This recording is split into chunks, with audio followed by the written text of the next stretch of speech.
So we're going to have a look at some fractions today. On the screen you'll see a fraction wall. So we're going to have a little work with this, and you might choose to use one of these to help you when you're doing the activities, and that's fine. So we can see here this first one is 1 whole. So this bar represents 1 whole. Now we've got a bar underneath. Here you can see it's been split into 2 parts. So remember in the previous lesson when we looked at that division, so if we're saying that 1 whole is shared into 2 parts, then each part is going to be a half. Okay, so just a quick recap from the previous lesson.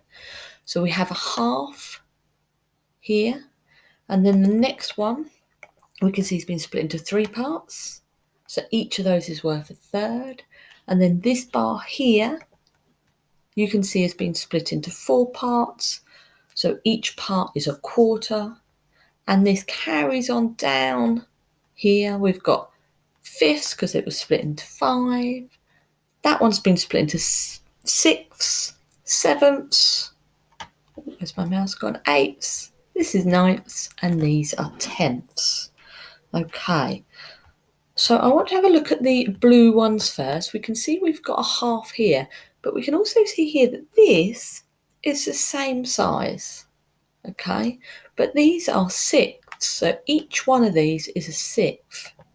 So we could say that 1 half here is equal to 3 6ths, because we can see they're exactly the same size. So let's have a look at the next colour that's shaded, this red here. So we've got here's a third, because we can see that was split into 3, so it's 1/3.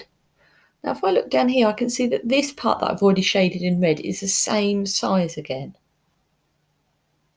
So these are a 9th each. So if these are all a 9th,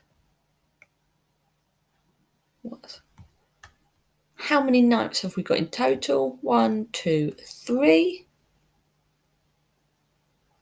But these are still the same, but we're using different fractions to represent the same thing. So let's have a quick look at the last one, the orange one. So here we've got, this has been split into fifths. We've highlighted 2 of them, so we've highlighted 2 fifths.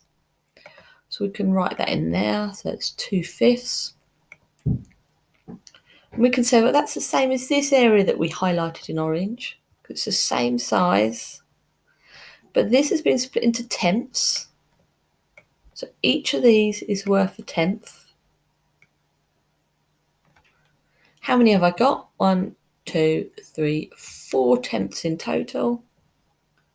So we could say 4 tenths, so that 2 fifths is the same as 4 tenths. As I say, you can use a fraction rule to help you during the activities if you feel you need that extra support.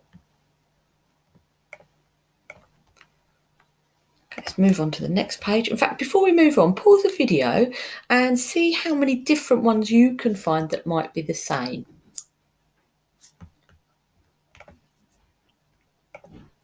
Okay, so here we're looking at equivalent fractions. You can see that I've got a rectangle and I've split it into 3 equal parts, because remember with fractions they have to be equal parts. I've shaded in one of those parts in orange. So remember, the 3 equal parts is our denominator. One part out of those 3 is shaded orange, and we say that is 1/3. Now, if I take that shape again, but this time I'm going to split it into more parts. So how many parts have I split it into this time? So I can see 3, 6, 9, 12 parts. So I'm going to write 12 parts here. How many are shaded orange? 4 parts. So I would write that as 4 out of the 12 are orange, so it's 4/12. But they're still the same. The orange part is still the same. So let's have a look at another shape, another split. So I start with the same rectangle, the same part is shaded orange. This time I've split it into how many parts? Well, 1, 2, 3. So we could go 3, 6, 9. So my denominator is 9 because there's 9 parts in total.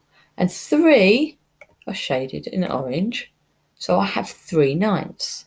But all of these fractions are the same. They are equivalent fractions. Something else I would like you to notice. So here, and you might remember this from primary school, you can see I've gone from 1 there to 4. So what did I do? I multiplied it by 4.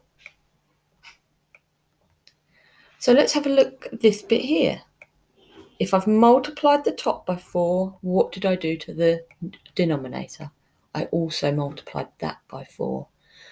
So if you were ever told at primary that whatever we do to the top, we do to the bottom, that's where that idea comes from. You can see how that works. So we've multiplied that by 4 and we multiplied that by 4. Similarly, if we look at the next one, and we're going here from 1 to 3, we multiplied that by 3. Okay, to get from the 1 to 3. And we would also do the same here to get from 3 to 9 was also multiplied by 3. So that's where that idea comes from. Go and have a little look at the next bit on the form and move on.